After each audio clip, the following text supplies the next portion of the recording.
Hej, mit navn er Morten, og velkommen til endnu en Create Insight screencast. Den her screencast, der skal vi kigge på det modul, der hedder NodeQueue. NodeQueue er et modul, man bruger, hvis man har en side, hvor man har brug for at trække nogle bestemte indholdselementer ud og bestemme rækkefølgen af dem. I ser et eksempel her, hvor jeg har oprettet en side med de 3 vigtigste nyheder. Det kan være hvilke som helst nyheder, jeg går ind og vælger ud her og bestemmer rækkefølgen på. NodeQueue ligger i administrationsmenuen under Content Management og NodeQueue. Og her kan I se den NodeQueue, jeg har oprettet til min side med de 3 vigtigste nyheder.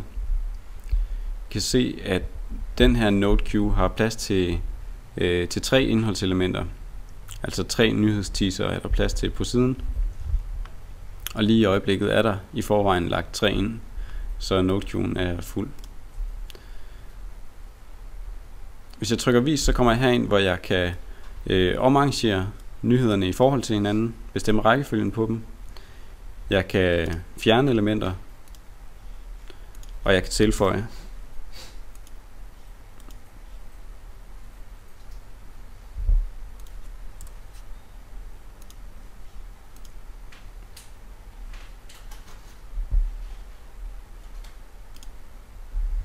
Hvis jeg gemmer NodeQueuen med de 3 nyhedselementer i her, så kan I se, at inde på selve siden er de elementer nu kommet ind i den rækkefølge, jeg har valgt inde i min NodeQueue.